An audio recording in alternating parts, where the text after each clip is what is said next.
Welcome to the Neon Noise Podcast, your home for learning ways to attract more traffic to your website, generate more leads, convert more leads into customers, and build stronger relationships with your customers. And now, your hosts, Justin Johnson and Ken Franzen. Hey, Neon Noise Nation. This is the Neon Noise Podcast, where we decode marketing and sales topics to help you grow your business. What's up, everyone? This is Justin Johnson, and with me, I have my co-host, Mr. Ken Franzen. Ken, what's going on today? Not too much, Justin. Excited to talk with our guest today. We originally had him scheduled right when that hurricane was going through Florida. And I know that you and I had some concerns about it. We asked him to reschedule, and just chatting with Trevor Crane here before we got started and hit the record button. He's from Tampa, so he was down there in that mix too. And get to feel a little bit of that love for the week. You're unburied. I think you got lucky and luckier than maybe some of your neighbors, but good to have you back into the intranet world, and glad we got this rescheduled to chat today. Yes, it's good to be back. Obviously, unexpected hurricane to go through the middle of the state, but it did, and it knocked us down for a week. But we're back to rocking and rolling. So, as you said, today we will be speaking with Trevor Crane. He's a 10-time best-selling author and founder of Epic Author Publishing. Trevor specializes in helping business owners, speakers, coaches, and consultants elevate their brand and take their business to the next level. He helps you become irresistible to your ideal target client and consistently grow leads, sales, and revenue. Trevor can help you write your book in 90 days or less and turn it into the most powerful marketing tool that you have. Trevor, it's good to have you on the show today. Welcome to Neon Noise. Nice to be here, guys, and we managed to survive the hurricane as well, although I do have a 10-foot gaping hole in my ceiling that I'm not thrilled with from some water damage, but I'll deal. That sucks. Nice to be here. That's horrible. Hopefully you get that wrapped up and figured out. Do me a favor and share with us a little bit about your background. Well, let me see here. I think, did you ever see the movie The Jerk with Steve Martin? Yeah. All right, so I think on my Facebook profile, my assistant was teasing me the other day. She's like, you still have on there, I was born a poor black child. And she's like, you're as white as you can possibly be, you know? And so I grew up in Arizona. I'm the son of a horseshoer. My biggest fear when I was growing up is that I'd never amount to anything because all my friends were rich or richer than me, and I thought I was the poor kid. My mom made my clothes, and I was embarrassed by that. Now I'm embarrassed that I was such a little ingrateful jackass when I was little. But I grew up thinking, I grew up trying to beat the man, and I learned to lie, cheat, and steal, and try to push hard, and I had to get slapped down a few times, and I was just scared. I was scared because my stepdad was a roofer, and he wasn't the most loving and nurturing and richest dude in the neighborhood. So I had challenges. And so I went to school, got my college degree. I wasn't the brightest crayon in the box, so I felt like I had to work harder than everybody else, but it happened. And I'm like, they now taught me how to be successful. Yeah, that didn't happen. So my real business success started happening when I started hiring mentors. Like, I found someone else who had created the result before me, and I followed their path. And sometimes I was slow, and I've got tons of stories about that we could jump into. But I eventually figured it out, and I figured it out by getting help, and that's what I now do for a living. And at one point, it's cool that you said I've got 10 books and they're all bestsellers, and now I help people do that, and I'm very proud of that, I have to say, but very honored and humbled because it took me 20 years to publish my first book. I thought books were easy. It's words on paper. What kind of monkey can't do that? Well, apparently not me for 20 years. So I had to actually buckle down and ask for help and swallow my pride and my ego and say, can you help me? And I found a mentor who was really good at creating results, and I could talk about that, or we can talk about anything. But I think there's a really important thing when you find the right mentor who's created results for others, not just that they're a badass, but that they've got a history of creating other badasses. So that's what I found, and then I think I made our process even better, and now I help people with that every single day. Awesome. So let's actually dive into that mentor that helped you write that first book, because it is important to follow someone who's made the mistakes, created a blueprint, and there's no sense in trying to fumble around in the dark trying to find the light switch when the light's on in the next room. You can just walk through the door. So yeah, tell us a little bit more about this mentor, how you chose the mentor and how it benefited you. So my grandfather passed away right before his 92nd birthday. And before that happened, I'd been trying to be a pen pal with him. And I said, I asked him a question about, as he was on his deathbed, because he wasn't probably going to get out. And his daughter had to write the letter for him. I asked him about his happiest moments, like what were his favorite memories and his greatest accomplishments. And he basically wrote me a letter, and it ended up being the last letter he ever sent me. And it inspired me. What I found in there was what I thought was like the keys to greatness, to living a great quality of life. And it's not like he said, Trevor, this is the formula. He just said, these are my happiest moments. And I ended up, or these are the special moments that I'm most proud of. And I thought I found some patterns in there. And then what I did is, and I was never ready. So I thought this would make a great book. This would make a great podcast. I should start talking about this. And I didn't do it for a year or two. And he passed away. And the one of his big regrets when he passed was that he hadn't published a book. And so I took action. One day, I just got up and I'm like, that's it. I'm going to start my own podcast. So I started a podcast called Greatness Quest based on my grandfather's last letter. And that letter, I learned 3 things from that letter that I thought gave people a great quality of life. Always be on purpose, always be present, not like thinking, in all my grandfather's memories, it wasn't like he was thinking he wanted to be someplace else. He was always doing something he was passionate about. They're all P words. Doing something he was passionate about, feeling like he was with people that he loved, and then he was very present. He was present in the moment, like loving or enjoying whatever it was he had done.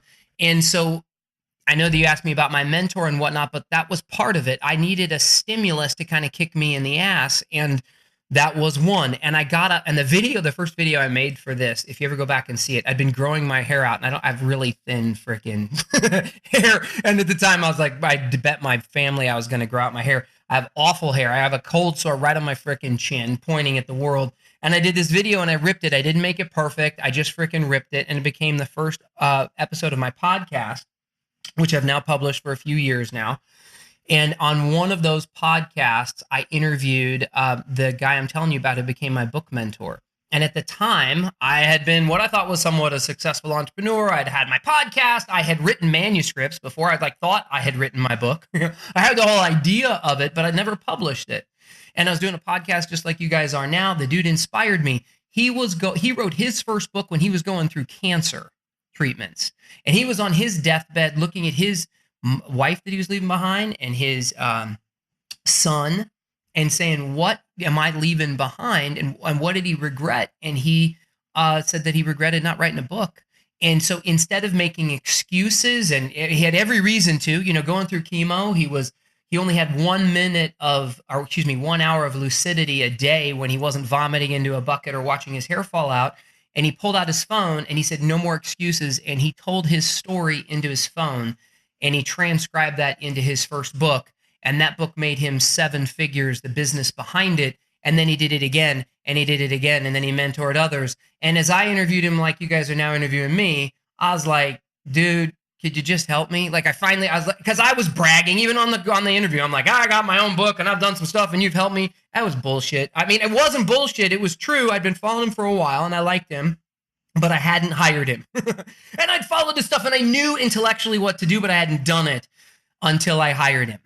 And then my wife and I got all fired up, guys. I was excited to publish my book, and I figured it out because I now have a mentor who's done it and made big money, and he's helped other people do it too.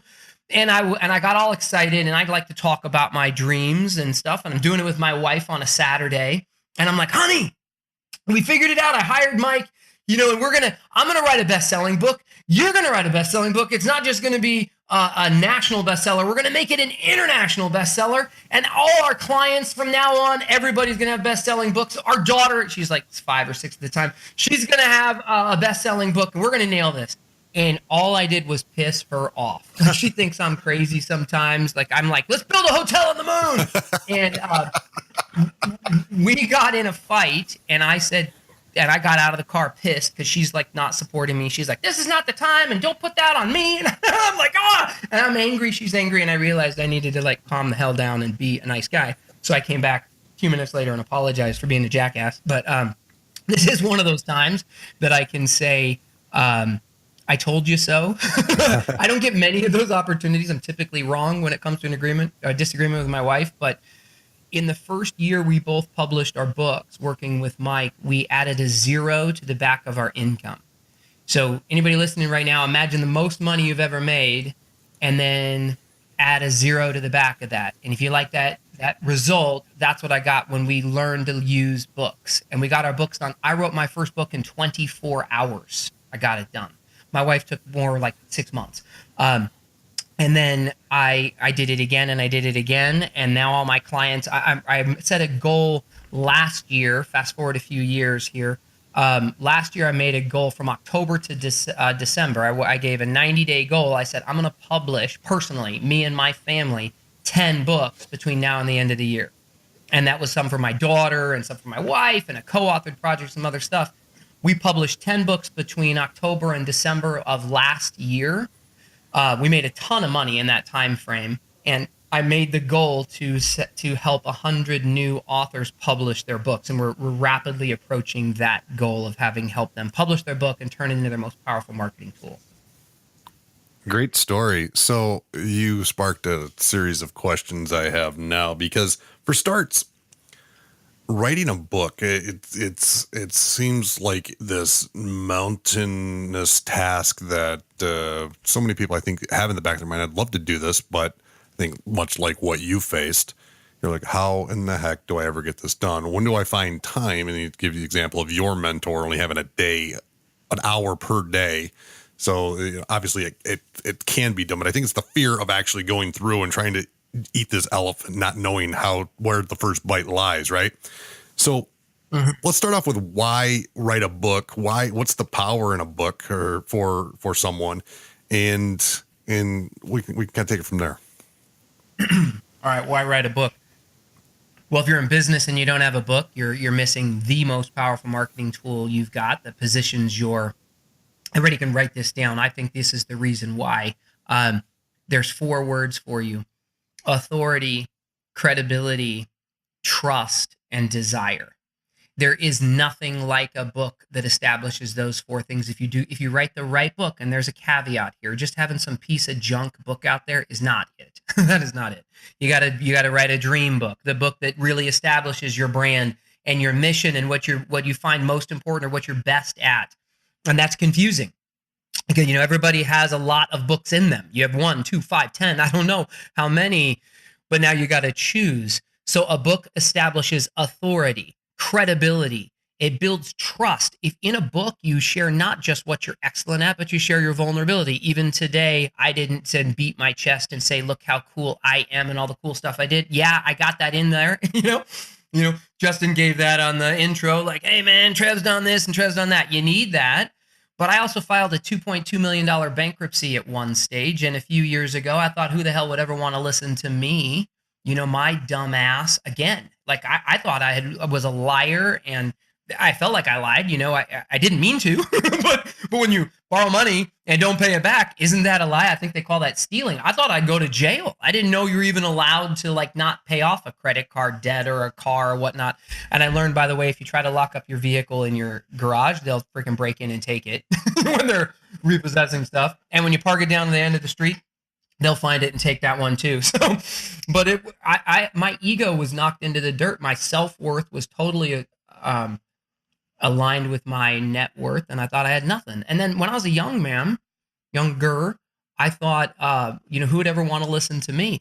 And then my stories at the time, who wanted to hear from me about, and I had an idea about a book for this, an idea about a book for that. So I made every excuse under the sun. But I was asked on a podcast here recently, if I could go back in time, what age would I visit myself and what advice would I give myself? And I said, I'd go back to me when I was about 20, And I would tell myself two things. I'd say, write a book, publish a book. Don't write it, publish a book as soon as possible, like right now, in the next 6 months, and start a podcast. Even though back then, I don't know that we had podcasts. I'd say as soon as they make the word podcast, create a podcast, but draw a line in the sand about whatever it is that you think you're passionate about. And you don't have to be great at it yet. You can still go interview people who you think are awesome about money, marshmallows, whatever you want to do, and then draw a line in the sand, because there is no better business building branding tool, in my opinion, than a book. I mean, there's a great book. I think they call it the good book. You know, people look at the Bible. I mean, people see the printed word. There's something powerful about it. And if you're going to call baloney on me, look at Tony Robbins. In the last decade, and I went to my first Anthony Robbins event in 2002, so 15 years ago. There were 1,500 people in that audience. I was blown me away. Tony was a rock star then, and he's a rock star now. Although today, I think a couple months ago, I went to his most recent event. There were 15,000 people at that event. Tony hasn't published a book, not one, in that time frame between when I went and the event just recently, except the last 2 years. He published Money Master the Game year 1, and then he published his new book, what's it called? Unshakable. Year after year, he works with some of my book mentors. There's not a coincidence. That book he leveraged into one of his most powerful marketing tools, and he gives it away for free. And he looks like Jesus when he's doing it. God bless him, you know. But it's like, it can be used. Now, most people that write a book suck at it. They suck at writing the right book. They suck at marketing it. They suck at promoting it. They suck at making money with it. And I know that because I have hundreds of people every year that come to me now and they say, what the hell am I going to do with this? You know, it's not working. I don't know how to use it. So if you know how to use it, it can be. But a book is also like a powerful tool, like a chainsaw. If you don't know how to use it and you just leave it in your garage, especially in Florida, what's going to happen to that chainsaw if it just sits there and you don't use it? It's going to rust up. Rust up, useless tool. That's what you've got. And you have to throw that thing away. And that's what happens when people write the wrong book, which is why now I have 2 new books that are out. One is called How to Write the Right Book Fast. And then the other one is How to Make Big Money with Your Book. I'm doing a big promotion, and I'd love to give that as a gift to all your audience. If they want to learn how to get inspired and make money with a book, that'll give them some of the hows. So we're going to cover as much as that we can today. But you asked one simple question, and I don't shut the hell up. So did I answer the why I think a book is so important? No, I think you did. I think you did. And before we jump into big money with your book, I'm curious on how to write the right book, because I think that's something that's important maybe to just maybe scratch the surface on, but determining how to write, because just writing a book, period, saying I am a published author does have some credibility to it alone. I mean, if you're going to get up and speak in front of a group of people and they, hey, I'm an author, great. And so they give you a nod of credibility, even not even ever having read your book. But to write the right book obviously has a lot more impact.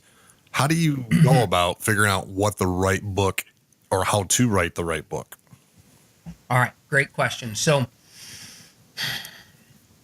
first of all, I got all fired up and started writing my books when I was 20. And then I got excited again. I do it when I was 25. And I got excited again. I tried it when I was 30. And then I put it on my New Year's resolution list. And I tried it again when I was 35. And I tried it again when I was 36. And I tried it when I was 37. I tried it when I was 30. You get in the pattern. Like, I took action. Writing the wrong book, wasting my time, trying to get pregnant, just masturbating, running on the treadmill, trying to run a marathon. It just didn't work. So it's really important to get clarity first. So when my friend Mike was on his cancer bed, or when I finally got clarity around my book and I wrote my first book that became a bestseller in 24 hours, when we first launched the book, I wrote it in 24 hours. How'd I do that? I got clarity first around 4 questions that I'm going to give everybody right now. You can ask and answer. Now, my only caveat here on giving this to everybody is they're badass questions. They're totally the ones that you could spend a lot of money on to invest with me, and I'll help you ask and answer these questions, and I'll make sure that they're all dialed in. But my caveat here is you're about to get advice that I typically charge a shit ton of money for. So appreciate the insight I'm going to share with you as though you just spent money on it. Because if you get free advice, you typically value it based on what you paid for it. I know every a-hole I grew up with that was already talented at something at sports, man, they just pissed away what they got for free. I had to work my ass off to get things, and then I respected it once I got it. When people get free advice, they're like, man, what's wrong with this? Sure. So it's an unconscious thing. So I just ask you and your audience and everybody listening right now, just take this and actually see that you invested like 10 grand in it. You'd freaking respect that advice. Absolutely. Okay. So all that wasted time could have been saved. And if you're writing your book now and you get all fired up and you're like, that's it, I'm going to write a book, get help. My first advice is find a mentor, get some help, and don't just try to do it yourself. You wouldn't go build a dream house yourself, You might get, because we get all fired up and it's like, man, writing's easy. I got a great story. I want to tell it. I'll start writing my journal every day. I'll stay up late. I'll get up early. And you'll go start writing your book. That's like going in the backyard and nailing 2x4s together, thinking you're building your dream house. You might be getting a sunburn. You might be building up a sweat. And you might be building a great doghouse, but there ain't nothing you're building in your backyard that's going in your dream house. Sure. That isn't it. Instead, you would go to an architect. And an architect would design your blueprint.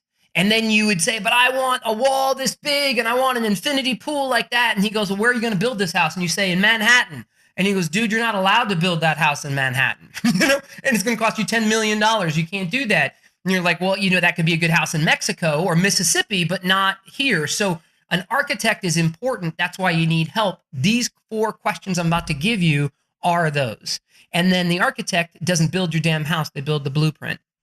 And then the general contractor assigns all the people to do the work. And think of a book. I don't care if you're J.K. Rowling, Stephen King, James Patterson, you name an amazing author. Tim Ferriss didn't write his freaking book by himself. Just like some people are like, I'm handy, I can build my house by myself. And 2 years later, they have a house. Awesome. Or you can get your book done real fast and have it be awesome by getting some help. You need a writer, you need an editor, you need a formatter, you need a designer, you need a marketer. If you don't have these people on your team, it's like having the electrician, the pool guy, your painter, and your plumber all doing the same work. It doesn't make any freaking sense. So I'm going to give you the blueprint questions on how to make sure you write the right book. But the whole first part of this is a caveat of warning. Get clarity first. Okay. All right. Any questions before I answer these 4? Because I know I've been ranting again. I'm excited. I'm excited to hear them. All right. I just don't shut the hell up. So I'm like, I got to breathe every once in a while. Okay. Here's the 4 questions. I'm going to give them quickly. And they're caveman questions. I'm a dude, so I got to keep things real simple. There's 4 words. Actually, there's 5. And then I'll go into them a little more depth. Who, what, why, and what's next? Who, what, why, and what's next? Okay. First question. Who is your book for? So people get all fired up and they want to go write a book. Great. Who's it for? Now, I can't tell you guys. I had 2 conversations with people today, 4 yesterday, who are talking to me, and I'm doing a consultation with them on their book. And they don't shut the hell up about it. They love their story. They love their thing. And hey, you know what? They got hit by lightning and they survived. They overcame bankruptcy. They were born a poor black kid and they grew up something awesome, right? And amazing stories. But that is not where you start your book. Your book has nothing to do about you. At least that shouldn't have. I mean, it is going to be all about you and whatever you think is awesome. But you want to think about your ideal reader. Who's the perfect person to read your book? Now, I asked this question to a lot of people. Typically, the answer is like everybody. like I want everybody to read my book. Well, this is a problem in marketing too, man. You said, what are the tips of strategy for marketing and business and getting ahead and all of that? Decide who you want to serve. Who's your ideal, perfect avatar, a person to read this book? I'll ask people like, okay, you say everybody would love your book. Great. My daughter's 10. Would she like your book? And they're like, sure. And I'm like, really? My daughter, well, maybe not your daughter. So I'm like, okay, so people over 10. My father-in-law is in his 70s. Would he like this book? And I'm like, well, yeah, he'd like it. I'm like, do you actually want to work with my father-in-law? She's like, well, no, not really. And so I'm like, so, okay, who's the person you really want to read this book? Like, who's your ideal? Who's your best client? Or who do you want to be your best client? So think of a wow client. One of my buddies makes millions of dollars, and I interviewed him on one of my podcasts called Race to 7 Figures. And I asked the question, if you had to start all over from scratch and you had nothing, how would you do it? And he said he would find out what to sell and who to sell it to, and then pick up the phone and start selling it. By the way, just as an out, but he said you have a specific person that you serve, and check out this complete mastery. He's like, you ask them what they want, wait for it, and then you give it to them. He's like, that's phenomenal marketing. Marketing is not this confusing thing. And I know we were talking offline before this started that people get overwhelmed with marketing. Marketing is communication. That's all it is. And if you're talking to your wife or a dude or a little girl or an old man or whatever it is, you talk to them in a different tone. I know in my house, I didn't even know I had a tone until I got married. And apparently I have a tone. Sometimes I say shit and she doesn't like it. I'm like, really? I just spoke. He's like, I don't like the way you're talking to me. I'm like, what do you mean? I don't bring that tone in my house. I didn't even know I had a tone that was not allowed in my house. So, but it's the who. Who are you writing your book for? Most people miss this mark. And for those of you who want a shortcut, for most of us, and this isn't everybody, because you might have an audience that's not you, but an insight to most people is look in the mirror when you're brushing your teeth. Next time you do that, hopefully tonight or this morning or whatever, that dude or that gal, maybe a few years ago, might be a phenomenal reader for your first book. The person that you used to be, that has already gone through the fire and that you now know you can help beyond a shadow of a doubt. Now, that may not be for everyone. You might be a dude and you serve women. That's fine. But it's an insight and a shortcut to a lot of people. I can't tell you how sometimes people work with me for time and they're like, oh, I'm my avatar just a few years ago. And I'm like, really? I thought we started out with the first day. But so who you write your book for is key. I asked you guys before we even started this podcast. I said, who's showing up here? Can I curse? Can I not curse? Like, who am I talking to? Am I talking to business owners? And you said that my bio resonated with you guys in your audience. I'm like, bitching. This sounds to me like I can just be myself. Like, I don't have to try to be something else. And you guys are like, yeah, fucking go for it. So I think that's a really key part that people miss. Your book has an audience right for that person. Because if you're writing for Christians and you can't drop the F-bomb, then that's awesome. Don't drop the F-bomb. I don't care how much you like it. It's not yours. It's your audience, and you write for them. Let me breathe again, see if there's any more questions, and I'll go into the other three. Man, spot on. I'm loving the approach of identifying your avatar, your buyer persona, first and foremost before you get started, and then the very plain and simple advice your guest from the Race to Seven Figures podcast episode on your Greatness Quest podcast. Ask them what they want, find out who they are, ask them what they want, and then give it to them is simple but spot on. It's spot on, man. I mean, this guy had to start over from scratch at one stage, and I know this because I saw him take on some new business and new success and moved to Australia, and then he lost everything. And he's like, shit, and then instead of just thinking he knew how to build it all back, he went to his new, and it was a client he knew, the type of client he knew, and he went to them and he asked them questions. The first thing he did is he surveyed his questions or his ideal audience, and he found out what they needed now and the way they said it now. Marketing is communication. So everybody today gets an opportunity. And let me shift this also into making money with your book, because let's get somebody some tangible shit that you don't just have to, don't go into the drawing board and I got whiteboards all around me. Like, I love creating shit, but that's the problem with entrepreneurs. Oftentimes we build shit and we're not selling anything. So the way that you celebrate this is everybody today is having a conversation with a publisher. I'm the publisher. I have a company called Epic Author Publishing, and I want to tell your story. I want to help you tell your story. I want to publish your book. So now you can say you're just on a podcast with a publisher who thinks your story matters and that you matter and that you better freaking get out of your own way and publish your damn book. Because the biggest platform on the planet where people go online to buy stuff is Amazon, and they search for problems they want solved, the results they want to get, and your shit's not there. I don't care how good you are at it, your book's not there. And it could be positioned so they could find you, and you could partner with $1 billion company like Amazon who can't wait to have you freaking sign your book up there, your new book, even before it's done. That's a key insight here. Declare to the world that it's out there, and then they'll promote you to your ideal target audience who's trying to search for problems they want solved and results they want to have, and they find you and your stuff. So I tell your audience to stop being selfish, stop trying to be perfect. That's why I took the time to answer that question about, I went back to my grandfather and doing a video with bad hair and a cold sore. Sure. Because I'm like, you know what? I freaking did it. And everybody has a chance today to do a marketing activity called a declaration, which is phase 1 of declaring to the world that you're writing a book.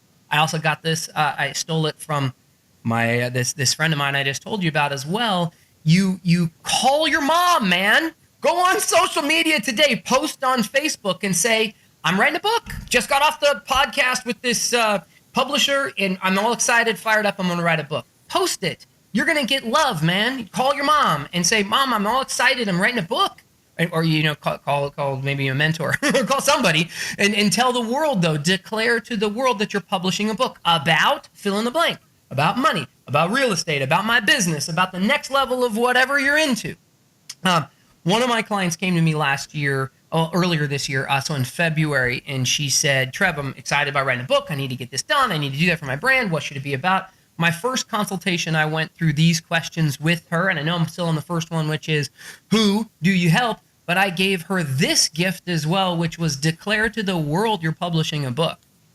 And everybody who gives you a thumbs up or a smiley face and says, wow, what's it about? Those are leads. Sure. These are people you get to communicate with and follow up with. And I actually told Lisa after our call, her name is Lisa Chastain, I gave her goal to go do. And I said, go, you can't hire me right now. You need to now, like she paid me for the session.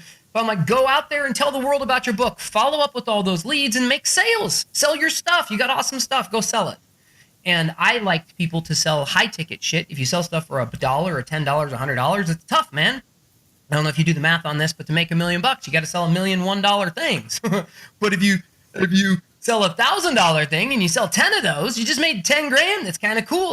My first book is called High Paying Clients, like how to go get them, how to find them, where they are, where you go fishing for them, what do you say to them, how do you attract them, how do you close them. It's a great book. It's one of the reasons I made good money on the back of that, because people want that stuff. And declare to the world today you're publishing a book on something. I'm not sure yet. It's either going to be real estate, being a father, or freaking groundhogs, because I think those are amazing.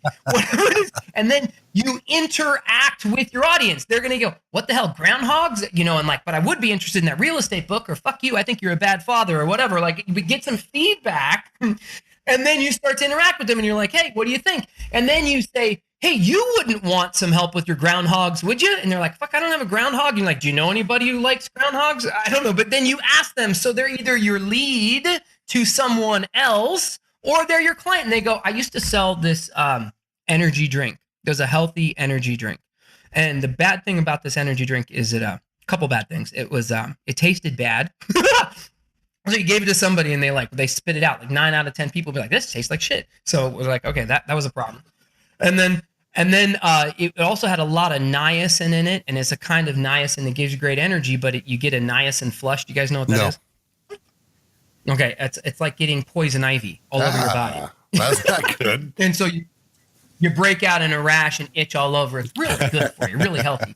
And so we had to figure out how to sell that stuff. And so we did is we found that people who got on the energy drink and drank it for a while, you mix this powder with water, they'd lose weight. They'd lose 10 pounds, 20 pounds, 50 pounds, 100 pounds, 150 pounds. And then their doctors were taking them off of their medications. So like sexy young people who are all skinny and ripped already, like they didn't give a shit because it didn't taste good at first.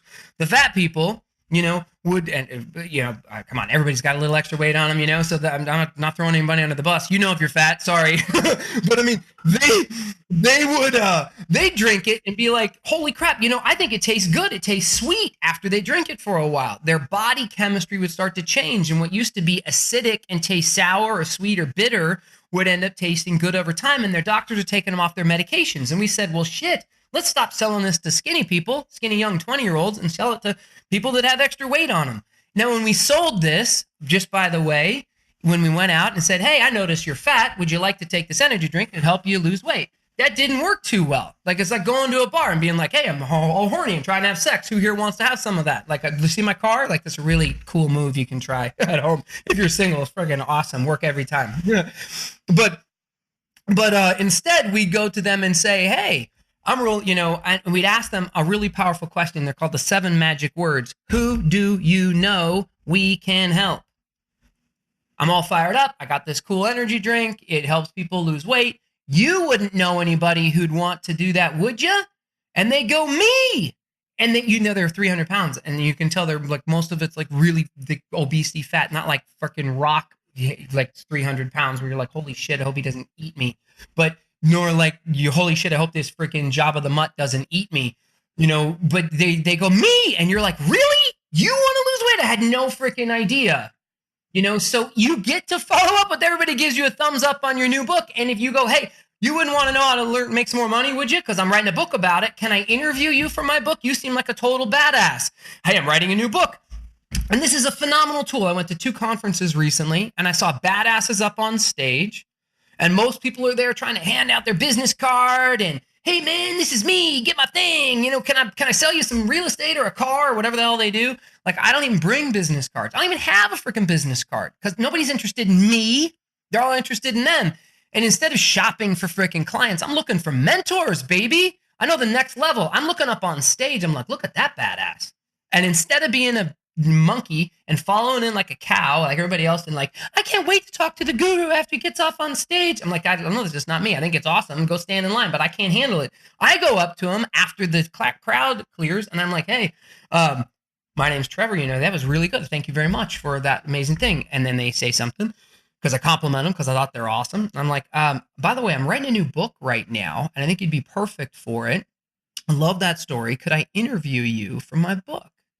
See, that's marketing. That's powerful freaking badass marketing. And then I can tell them, because this guy in particular, and there were like 5 of them just recently. I'm like, I'm looking to hire somebody that might be able to do the shit you do. Could we talk about that as well? And so now I'm searching for mentors that are badasses, and I'm positioning myself much differently in the marketplace just by saying I'm writing a book.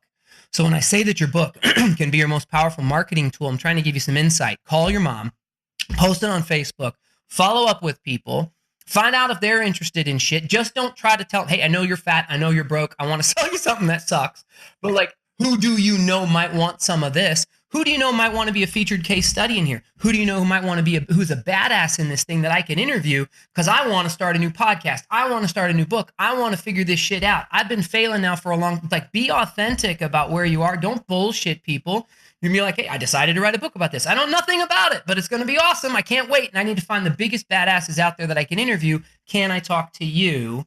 And then you record those interviews. You make great relationships. And these are new promotional partners for your book because they can't wait to have their freaking story told and help promote your book. So hopefully you guys are liking this. This is badass stuff, but this is also talking about that who, which is who are you writing the book for? Because then you need to know who you're targeting and who you're going to ask for leads from when you post this on social media. You go to the next networking event, and instead of being like everybody else, stand out and say you're publishing your own book. I'll breathe again. Good stuff. Good stuff. So the who is, I got that down. So the next item on the list would be the what. All right. So what's your book about? And you get to decide, and you get to ask. Lisa Chastain, who talked to me in February, did that. And she posted on Facebook once, and then she followed up with those leads, posted on it again. She made $12,000 in 30 days. She didn't have a title. She didn't have a book cover. She didn't have a table of contents. She didn't even really know what it was going to be about, but she made 12 grand. What's your book about? Draw a line in the sand. And I'll give everybody the same, like an idea of the same thing, like for an avatar, like you do brushing the teeth in your mirror. Might be one for you. Might be. Maybe what your book should be about is what you do best. Don't hold it back. My fear when I wrote my first book was to put all my best shit in there that everybody'd steal it. I did it. One of my clients, or one of my publishers, one of the people on my publishing team is a phenomenal writer, and she was interviewing me for her podcast and for an article that she did in like Entrepreneur Magazine or Huffington Post or something like that. We jumped off our interview, and she goes, Trev, you got to hold something back, man. Don't tell everybody your secrets. Like, you gave too much. Hold it back. I was like, you got the wrong mentality here, girl. Serve. Put your best stuff in your book. The scariest shit, the stuff that you charge the most money for, put it all in there. And don't put too much in there. Give them what they need to get from point A to point B. Because if you identify what your book is, who your book is for, and what it's about, your book should be, I'll give you question number 3. Why should somebody read it? Why do they care enough to read it? And there's 2 things about why. Why are either problems people want solved or results that they want. So your book needs to, and the cover of your book and the title of your book and your conversation about it needs to solve problems. That's why they're going to pick it up. If they don't understand who it's for, what it's about, and why they should read it, I promise you, it's like you go to a website. Go to a brand new website. You go there. Everybody's done this. You go to a website. You click frickin' some link on Facebook, and you click on something, and you're like, what the fuck is this? That's the first thing you say. You're like, what is this? What is this? And then the second question you ask, this is a great marketing branding question. These 3 things come up for everybody on a book, on a website, on your marketing material. What is it? What is it about? And what am I going to do next? A little extra for everybody on testing your marketing. What is it? What's it about? And what am I going to do next? I just recently bought a new house in Tampa, and then just in time for the hurricane, so it'd smash in my ceilings. That's amazing. But for the first time in a decade, I've been shopping for a new bed. Up until that time, you couldn't have freaking interested me in a new bed no matter what, because I didn't want one. But now that I'm looking for one, I'm interested. So if I'd have gone to a website about a bed, I'm like, what is it? What's it about? About beds? I'm gone. What am I going to do next? I'm not interested. But now that I'm looking for one, you've got my attention. Most of the people that we talk to aren't interested in your shit right now. But when they are, you want to capture their attention. So your book and your website and whatever, and all of your marketing, they need to understand who you're talking to. You do need to understand that. They need to know that they're talking to you when you're speaking to them, that it sounds like them and they like your language and communication style. And then your book addresses problems they want solved and results that they want to get. And then they're like, oh my gosh, where have you been all my life? And the coolest thing about this is all of this marketing and all of this making money stuff happens starting today and tomorrow and next week. And when you finally decide to do your cover, and then the week after that, and then the month after that, and then when your ebook comes out, it happens after that, and then the podcast comes out, it happens after that, and then it happens again the second week of your podcast, and then it happens after the paperback comes out, and then you decide to redo your book, and then you realize you left a typo on the cover, and you're like, now you relaunch your book, and you celebrate every phase, from idiot to I just think this is kind of cool, and I want to write a book about it, all the way up until you're the ultimate black belt badass at your thing. It's marketing, it's interaction and engagement. Most people think a book, this big daunting task of writing a book. When you were saying that, I'm like, no, man, you're not Ernest Hemingway. You don't need to go on sabbatical in the woods and do drugs. We're going to stay up and write your book. You can interact with people today. You talk to the people and you interact and engage with them. We live in this world of marketing communication, Facebook, Twitter, Instagram, Snapchat, something, and have a conversation, and you're engaged in the most powerful marketing you can possibly have. Seth Godin gets asked a lot, and he's the author of Tribes and Purple Cow, and pretty popular. Most people know of him, especially in the entrepreneurial community. And he said a lot of people come to him and they say, how do you make a best-selling book? How do you build a business behind it and whatnot? And he said, write a great book that helps one person get a phenomenal result. That's how you sell 1 million copies of your book, is you serve one. And then they love it and they freaking rave for someone else. So what goes in this book? How do you know to write the right book? Don't guess. Don't quietly, secretly, silently write your book in the dark. In the midnight. I'm up till midnight writing my book. That's baloney, man. Instead, start today marketing your book by drawing a line in the sand, saying, I'm doing one. And then you're hung. You're screwed now. I'm screwing everybody too. You're like, fuck that guy. Now I got to write a book. Damn it. I don't think I got time.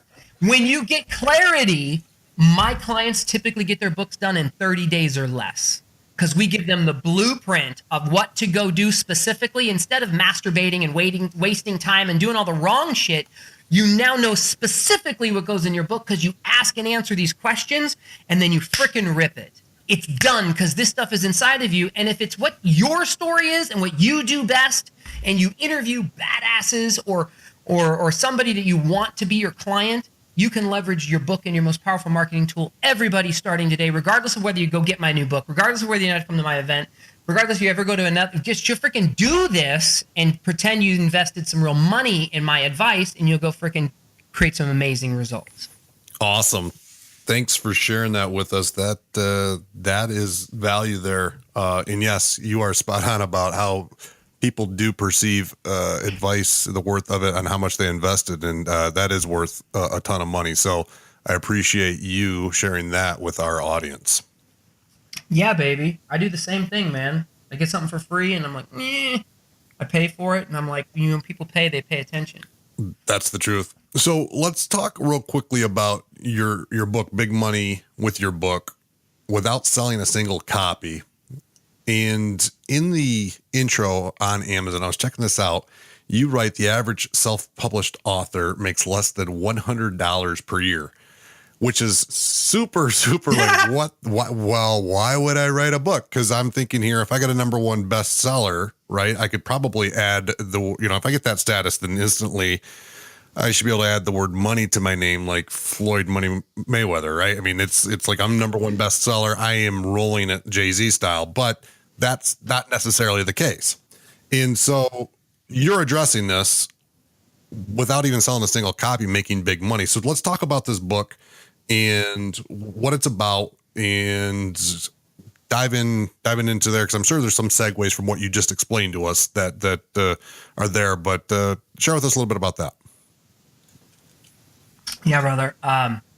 So, and I'm going to answer the fourth question, which was who, what, why, and what's next as well in this. What's next is the powerful money-making thing in your book. Your book is the beginning. Your book is not the end. Most authors, and that's why I put that in there, those are statistics, at least if the Google is accurate. I haven't met everybody in the world, but if the Google is accurate, then I pulled those numbers from something legit. I think I probably cited what I did because I typically try not to just pull every number out of my ass. But what most authors think is that their book is going to bring the endorsement deals. They think they watched Kevin Costner's Field of Dream, and if they build it, they will come. But it's baloney. Your ideal client is not shoeless Joe Jackson, and you're not a freaking, you don't live in a fantasy Hollywood world. That's not the way it works. So when you build it, they won't come. If you don't friggin' tell anybody about it, you're the best widget in the world. But if you don't tell anybody, you're screwed. Nobody knows that your products and services are amazing because you don't tell anybody, because you're scared of marketing. You don't know what to say. So say something. Something is better than nothing. Now, what does that book talk about, and what does what's next mean? Most people think they got to make big money with their book. I work with a lot of speakers, and a lot of them, I just had a conversation with one today, and I'm like, what do you sell? And she said, I do speaking. I'm like, so you get paid to speak? Yes. What do you make? And so she told me how much she makes. And I'm like, okay, with this new book you have that you've got all planned, and baby, she's done with this book. She's got the next 3 months. She's like dotting I's, crossing T's, and making it even more beautiful. But she doesn't know how to make it a powerful marketing tool. She's not really telling that many people about it yet. That's not true. She is talking to some. She did a TEDx talk, and everybody thought she was awesome, and her story was awesome. So she has some fans, but she's not making any freaking money because she's not selling them anything that they want. Like, come on. The book is the beginning. So the important part about this, like, imagine going to, what's that pyramid in Chichen Itza, or that's what it's called in Mexico. Like, there's these pyramids, right? With you can walk up the pyramids in Mexico. You guys seen that? I've done that once in the Yucatan Peninsula. So that's what it was.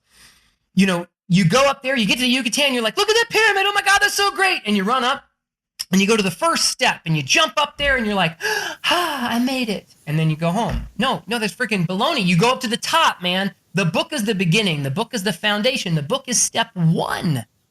Most people don't get this. They think their book is the end-all, be-all thing, and I get it. I've been there. I'm the guy that thought, when I have it, everyone will come. No, they won't.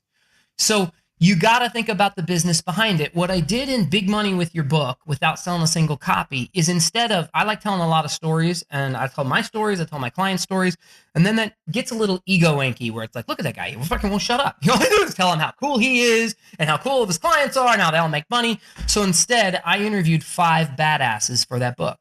Who one of them was my client. had been my client. I knew one of them now is my client. One of them is one of my mentors. But I interviewed people from 5 different walks of life. One of them is in the hot dog business. He has a hot dog stand, man. And his first book is called Hot Dog Saved My Life. And he made $53,000 in like 30 days or 15 days or something. I got to look at my book to see what the statistic was. And I interviewed that dude for this book because it was the business behind it. Excuse me. Then I interviewed a guy who's in sales, and he went from losing $100,000 a year to making $1.7 million. And the shift was he published books. Now, the books were part of it, but it's the business behind it. It's the business beyond. Do you remember, you guys know the name Al Gore, probably, and have you heard of An Inconvenient Truth? Do you remember that? Sure. Did you ever see Yep, that movie absolutely. or his PowerPoint? On global warming, you know what it's about, though, right? Okay. So I finally, no one was in the house, and I freaking got it on Redbox or the library or something. And I'm watching that dang thing a few years ago, and I'm actually sitting on the edge of my seat. Al Gore had me entertained, and then he had me all fired up, and I'm like, man, the world is melting. I'm like, this sucks. We got to do something about it. I feel like a jackass. I need to change things.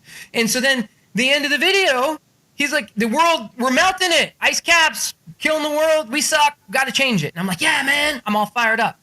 And then it was the end of the movie, end of the show. And I was like, what? So I go to the DVD and I'm like, did I fucking miss it? Am I stupid? Like, and I look on the extras and I can't find anything. I'm like, what the fuck did Al Gore tell me to do? He didn't say write your congressman. He told me to do shit. I'm like, screw you, Al Gore. Like, what the hell? I'm like, am I fucking stupid? And so I go online and I'm like, and I'm looking for what does Al Gore say to do to stop global warming? And I'm like, I don't know. He fucking says it's a big problem though. And I'm like, well, what does he do? He said, change your light bulbs to fluorescent light bulbs and go start driving a Prius. And I was like, fuck, this sucks.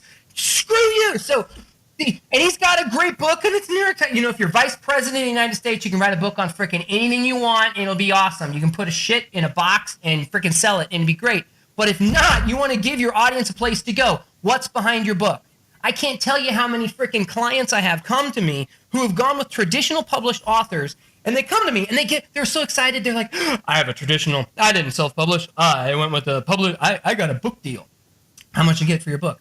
$1,500. Like, they're like, $1,500? I'm like, okay, cool. You know, and this is someone who used to work for the Bush administration and went over to Iraq and then like taught them media communication shit, like a serious freaking dude. And they wrote his book for 2 years. The publisher had their hands on this book. He didn't tell anybody about it. Shh, don't tell anybody yet, because he's not sure when the book's going to come out. And then he didn't like the cover, but he didn't own it anymore because they bought it, so he has no freaking choice there.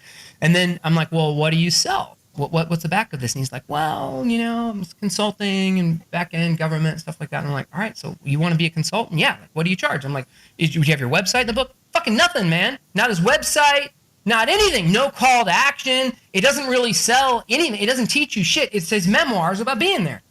And it's a freaking great book. I got it on my shelf. But he hired me. He needed some freaking help because he needed some marketing help because nobody cares about you and your story and your amazing stuff. You know, when you go to get an ice cream cone, you know, go to Baskin Robbins or freaking Ben & Jerry's or whatever it is, and you go get ice cream, you'll like, you know what, kid, you put some sprinkles on there. See, your stories are like sprinkles. People think that's where you start with the book. That is not the case.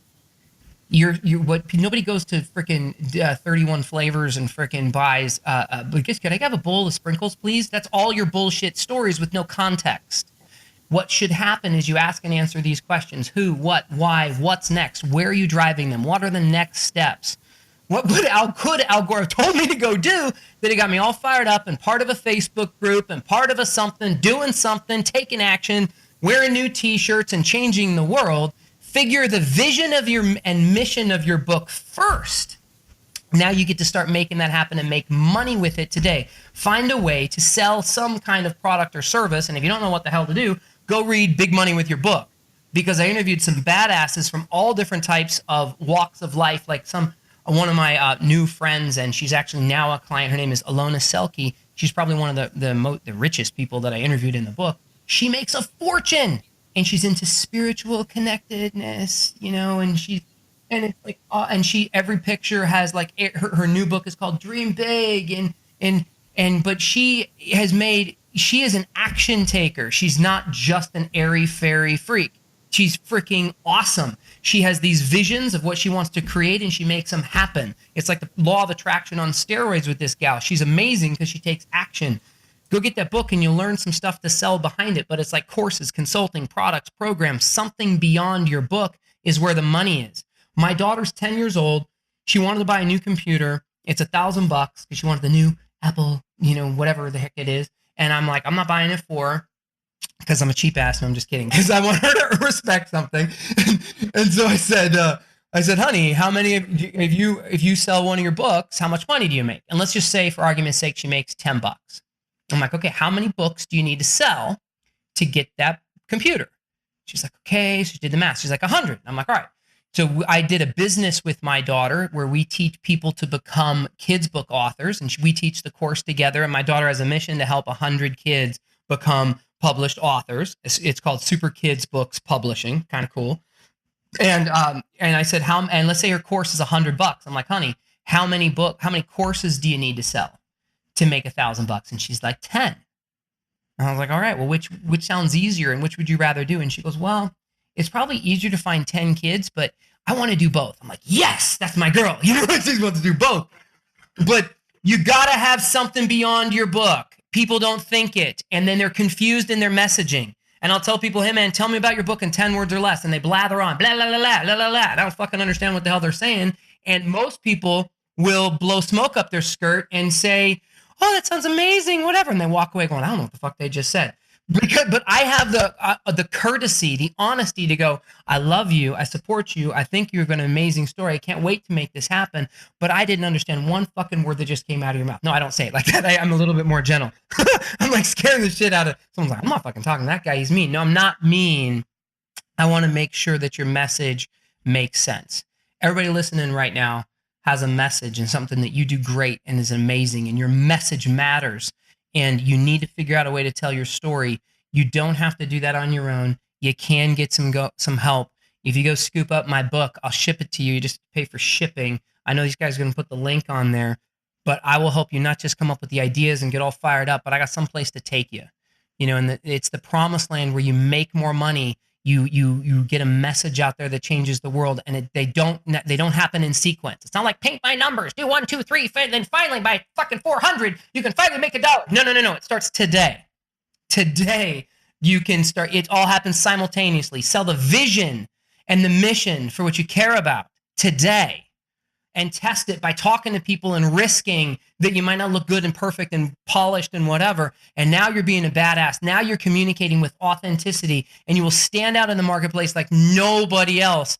Hopefully you just are have the follow through to finish what you say the hell you're going to do. So if you say you're going to write a book, freaking get it done. And you find someone like me who'll hold your hand and help you along the way. And I didn't do it because I was great at this at first. I'm just like everybody else here, except maybe dumber. I had to get a lot of help to figure this out, and I have a team of people now to help me, and I can't wait to help you guys. Awesome. So we'll include that link in the show notes and probably in the body of the podcast episode when we launch it. So be on the lookout for that, folks. Now, just to get this for clarity purposes, the methodology here would be get your book, go through your book. And then that mentor that you say that is paramount of having, you can be that mentor. That's your purpose. That's your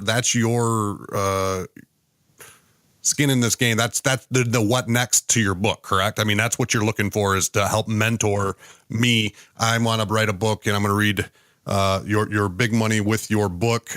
Go and say, great, I'm all fired up. I got these steps, and I need a mentor. I would then say, Trevor, we need your help. I need your help to make this happen.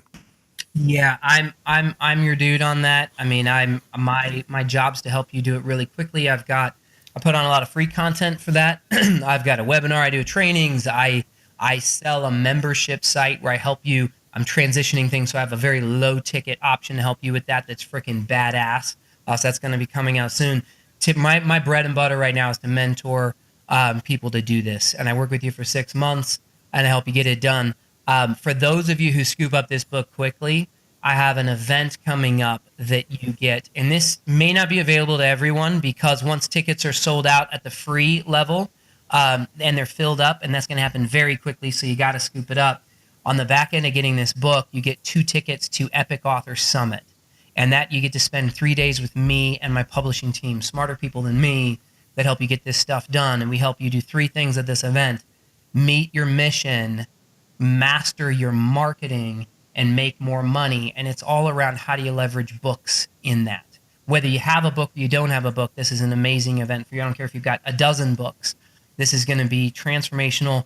You remember Charlie and the Chocolate Factory? I watched that the movie recently, and like he gets this golden ticket in the chocolate bar, and I was like, man, that's cool. So if you get this book, you get a golden ticket, and now you register that golden ticket, and it's good for you and a guest to show up at Trevor Crane's freaking factory, and I'm gonna help you. I don't want you to be all fired up with no place to go. And if you watch the videos that I did on this, I dance around like a stupid Oompa Loompa on some of the videos because I'm like thinking I thought that was funny, and I think it's embarrassing, but I don't care. So yeah, and then people can always reach out to me. They can find me if you just Google Trevor Crane. You'll find my website, you'll find my books, and you can reach out to me and ask for help. And I'd love to give you some support.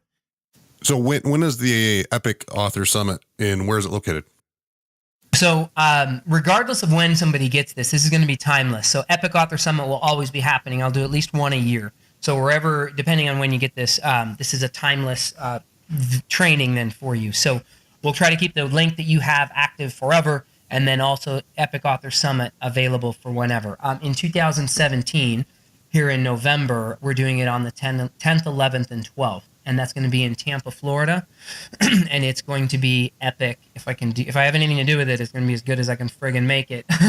And then tickets for this event are actually $3,500. So I'm very genuinely giving everybody a phenomenal gift.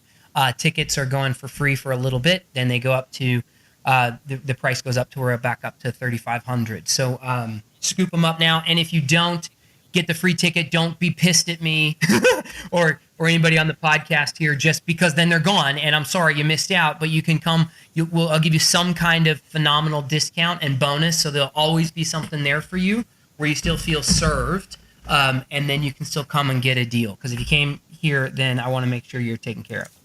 Awesome. Now, Trevor, on your website, you have a section about giving back. And I thought that was interesting because you got some photos of you and it looks like your family in different places at different times and doing some charitable things. And you mentioned the importance of giving back. I wanted just to have you touch on that for a quick second. Thank you, brother. And I appreciate the research, to look into that. It is something that's important to me. And actually, quite frankly, I think it's something that I'm shifting in my business currently to start putting at the front of my marketing and communication in my business. And that is that if you do business with a cause at the front of it, you have an opportunity to change the world. I think Tom's Shoes did this. They went ahead and said, for every pair of shoes you buy, we will contribute a pair, we'll give a pair away. And there's a ton of examples like that. I just met a new one of the gentlemen that was speaking on stage at a conference I was at just recently was talking about the power of cause and the power of purpose and the mission behind it. And those pictures and the video that you saw there or whatever I have on the website where I talk about giving back, my wife and I got married in 2011 in November, actually 11/11/11, because I wanted to make sure I could remember the date. So on 11/11/11, we got married, and we took our honeymoon to Panama. And on that honeymoon, let's say a couple weeks later, a month later, or whatever. Oh, it was a month later because it was right around Christmas time. We knew we wanted to give back, and so something we wanted that was going to be special was to find people in Panama that we could help and serve. And so when we went to go see some cool caves, and we'd gotten a bicycle to ride friggin' from some point A to point B, we saw these little naked kids running down the side of the road right near this hut. And so we went over and talked to them and found out that there were a couple of families that lived there. There were like 2 families and like 2 parental groups and 24 kids living in these little huts that were built about 8-10 feet off the ground. And they didn't speak any English, and I don't speak any Spanish except to ask for a beer and saying no.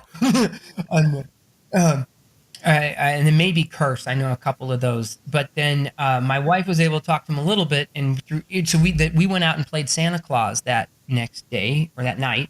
We went and bought a whole bunch of food and presents. We bought whatever we could buy at the little local store, and then the next morning we rented a truck or hired some truck to drive us over there, and we delivered boxes of food and all kinds of like presents and toys and stuff, and we got pictures with them.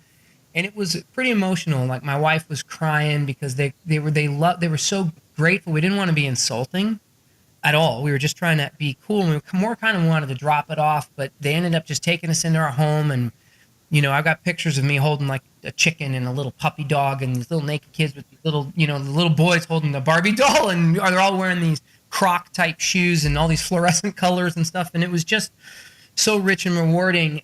And every year we try to do something like that. The year after that, we went to Mexico, and my daughter was like 5 or 6 at that time.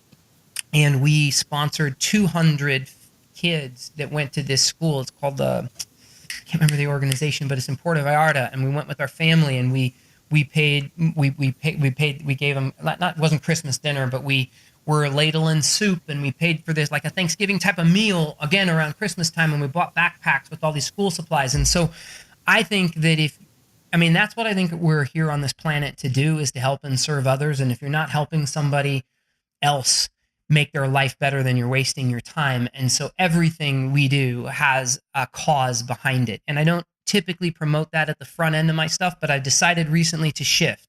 And so thank you for reminding me, because I want my new business model will have, and it's getting there, where at the front end, every single client that comes to me, a percentage of that will go towards kids in need. Like, I love kids. I'm like a big kid myself. I do nothing but play with my daughter, except when I'm trying to force her to finish the books. She said she's going to write, I love kids. And so everything we do is to support kids in need. And then my daughter puts a percentage of every book that she sells to also animals in need. She's so cat crazy, she calls herself half cat. So I think that the mission and vision of your book, the mission and vision of what you're most enthusiastic about in life and what cause you have, I don't care what it is, you can start to lead with that and talk about it. People can care about you and love you for the good you're giving to the world. Tony Robbins does this. I just went to his event. And by the way, let's get back to the money on Tony Robbins. A book costs $20. Okay. He said, if you buy this book or pay for shipping, I will donate that same money. In fact, I'll double it for charity. And he donates his money to charity, to Feeding America. And if you guys don't know Tony's story, the worst day of his life was when he was a young boy and his family didn't have enough money or food for Thanksgiving. And someone knocked on his door and brought him a box of food. And it was a horrible time because his stepfather at the time got really upset, and it was this huge emotional trauma that he went through. And when Tony became successful at about 18, he went and gave back, and he had the richest day of his life was the day that he was able to give that back to a couple other families. And now the mission of his book and the mission of his business is to help feed people. I think he feeds every person in the county of San Diego and has for years. He's approaching 1 billion people served that he has fed. All proceeds from his book go towards that. And he partnered. One of his book mentors is one of my mentors. And he mentors people who are badasses that have best-selling books and have been on Oprah and come to him and say, I need help. Like, I'm broke. I'm not getting by. We don't have enough money to pay the rent. I'm like, you think they've got the perfect storm. New York Times best-selling author, been on Oprah. It's like you had your 15 minutes of fame, but they got nothing behind it. So you can partner with, and one of his core strategies, partner with a nonprofit, your cause, in Tony's case, Feeding America. You get to beat your chest like King Kong, and you get to look like Jesus because you look freaking awesome, and you are, for changing the world. And then on the back end of the free book, I went to Tony's event, and he charges, like, let's say it's $1,000 a ticket. I just went there. I bought 5 tickets, one for me, my wife, some clients, and a partner of mine. And that's $5,000. Where's the money in the book? And then on the back end of that, he says, hey, do you want to join my mastermind for 80? Do you want to join my course for 10 or 15? So there's big money there. And as soon as you walk in the gate, after you paid $1,000 to be there, and I paid more because we had more people come, because I wanted to be there. He then gave us his book. I'm like, dude, I already have it, but he gave his book. But now and then it's like so giving, and it creates so much goodwill. And then on this book, in his book, he makes one recommendation. He goes, of all the places you can invest your money, the place I recommend you go is over here. And he doesn't hide from the fact that he has a partnership relationship with them. The company that's the brokerage company that's an RIA that he actually recommends in that book went from like 50 million under at management to $500 million within the first 30 to 60 days that Tony published his book, Money Master the Game. So there is a nonprofit cause type thing that you can support and you can tie it in. There is nothing bad about that Tony is doing. It's all phenomenal and strategies that we can all grab and align with. So there's a lot of ways to use your book. Yes, scoop up the book, reach out to me and give and say, hey, or ask for some help, and I'll gladly point you in the right direction. And I don't know if I'm the right guy for you, but I can definitely point you in the right direction where you can get some help. Powerful stuff. Powerful stuff. Hey, Trevor, before we say goodbye, if you had one piece of parting advice for our listening audience, what would it be? Dude, good question. Let me ask you guys something, because you keep asking me questions. I get really excited about whatever it is I think is exciting. Where do you call the biggest bullshit about what I said, or what's a big problem that still exists in your mind listening to this? Like, as if you were your audience, and you are, what is their bullshit? What is the I don't know, I don't think so, I'm still scared, or what's that thing? So I can make sure that my advice is around that subject. I think that, yeah, taking action or the fear. Yeah, that's that, like, getting started. That's, I feel, because you got me pumped up beyond all, and you're an exciting person to listen to. You, without a doubt, there's no doubt in my mind, based on what you've told us today, you know what the hell you're talking about and how to get there. It's the fear of getting started, or taking that action, that first step. That, I think, would be the biggest hurdle that anyone listening today would be facing. All right. How about you, Justin? Completely agree. 100%. All right. Okay. So with that fear, what's the fear for either of you, or what's the fear of the listener right now? Because I'm not that guy anymore. I have no fear in this context. I put myself out there on a regular basis and say that I do stupid shit, or that I just put it out there and it's sometimes not perfect or right. So what is the fear? Is it not knowing what to do next, not knowing what to say, so I have clarity around that? This is really helpful for me. One, I think the biggest fear is going to be the fear of failure. What if I do this? What if I make this announcement on Facebook, and I do write this book, and I do create something that's next, and I fail in what? Well, I'm not one to subscribe to that fear of failure, because I do shit that doesn't work all the time. There is that fear, and I think entrepreneurs, business owners, have that fear of, what if I invest my most precious resource, being time, into something that isn't going to be fruitful? And it's not it's the embarrassment of, hey, I did something that I failed at. It's the hit to the ego, but then it's the time wasted. Yeah. The waste of time. That's it, dude. I think you nailed it. I think that a lot of your audience, as much as they don't want to start taking the first step until they know that they can finish, because they don't want to fail by not getting it done, or create something that sucks or that wasn't worth their time. Because I just said a lot of people don't freaking know how to do next. And you don't want to invest an hour or 100 or 1,000 hours and money into getting something done that doesn't bear fruit. Is that fair enough? Sure. Yeah. Okay. So then I gave 4 questions today. I gave some advice about marketing and branding and like how to start. So if there's one, it's just not going to be possible that you have clarity, that anybody listening right now has perfect clarity about how you're going to build your dream house. Okay. You don't know who your architect is. You don't know who is going to help you do your roof. You don't know those things, but you can decide today that in the first step, and this is not a small step by any stretch, and this is not bullshit. This is genuinely the first step, is decide that your book has to happen. I believe that every day that you are not sharing your greatness with the world is a day that you're hurting other people. After I filed my bankruptcy, I had lost a lot of self-confidence. And I was trying to sell something new, and I would go out there and I'd meet people who needed my help, and somehow I'd fuck it up every time. 20 sales in a row I lost. I was failing, man. And I had a roof over my head. Things weren't that bad. But the 20th person that I failed with was this woman who said she needed my help, and I knew I could help her, and I gave her this great advice, and then she chose not to buy from me. And I wanted to blame her. Stupid bitch. She didn't buy from me. I know she's gonna do that, but I couldn't do it. But I was more mad at me. I went into the car. I remember it was at a coffee shop in the mall, and I went into the parking lot, and I sat in the car and I cried.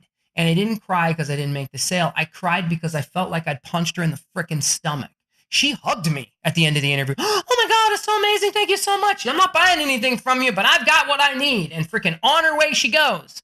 I think that when we overthink and analyze our stuff and don't get our message out there in the world, we're hurting others. See, I was overthinking it. I was overpacking people's backpack by giving them too much shit to do. And then they go off and not know what to go do. So everybody today, you have two things to do. Number one is decide where you cut off all other options. You're going to write a freaking book. You're going to get a book. I don't care what it's about. I don't care if you think it's about puppies or profit or people or pools. I like to come up with things that like that. So, marshmallows, Martians, money, Muhammad Ali. I don't care what your book is going to be about. Decide that you're writing a book. Then the second thing you got to do is hang it out there. Do the scary thing. Make the declaration. Declare to the world you're writing a book. I don't care if you don't know what it's about. Because if you're confused if it's about money or puppies, that's cool. You can ask, or groundhogs. That was a good one. I never said that before. Groundhogs. You then ask people and you talk to them and find out by talking to people. And now for those entrepreneurs out there like, Jesus God, I've been listening to you over for an hour, dude, and you still won't shut the hell up. And I'm busy and I'm going to be busy tomorrow. I'm busy the next day. The last thing I want to do is waste my time on something like this. So don't think of it like that. And don't waste your time. Don't pick up a pencil. Don't start writing your memoirs. Don't do that. The most powerful part of your marketing right now is to sell the vision and the mission of it, which means talk to others about what you already like talking about, what you're already awesome about, what this new thing is that you want to do, and interview people that can become new badasses in your business or new amazing case studies that you can feature in your new book. Just declare to the world that you are going to do a book and then talk to those people. Don't just do it like I get on social media and I post something and I don't friggin' look at it again. But then I go back the next day and I go back and I actually love and like everybody who gives me a thumbs up or make a comment. Here's back from me personally. I read it. I respond. There's too many people don't say shit in this world and nobody cares about them. If somebody loves you enough to give you a thumbs up or give you a comment on the post, I don't care if it's 3 people on your post, go love them back. And every day I go and I have my dream 25, the people that I think are badass that I want to work with. And I go on social media and I don't go tell them what I think. I go like their stuff. That's another ninja move, by the way. But I'm not trying to confuse everybody. Number 1, decide. Number 2, declare. And then the step 3, if you wanted extra credit, is keep talking to people about it. And don't start writing your book. Just get yourself excited about it. Talk to others. Keep talking about it. When you go to the next networking event, stand up and say, "Hi, I'm Joe Bob, and I founded this business, and I'm writing a new book about puppies." And see what people say. They're going to go, "What? You're doing what? No way!" And you don't have to declare when it's coming out. Elon Musk got all fired up. He's like, "I'm going to bring people to Mars." Like the fucking crazy guy. He's like, "What do you mean you can bring people to Mars? I'm going to start Solar City. We're going to have a whole solar panel thing on everybody's roofs." Freaking did it.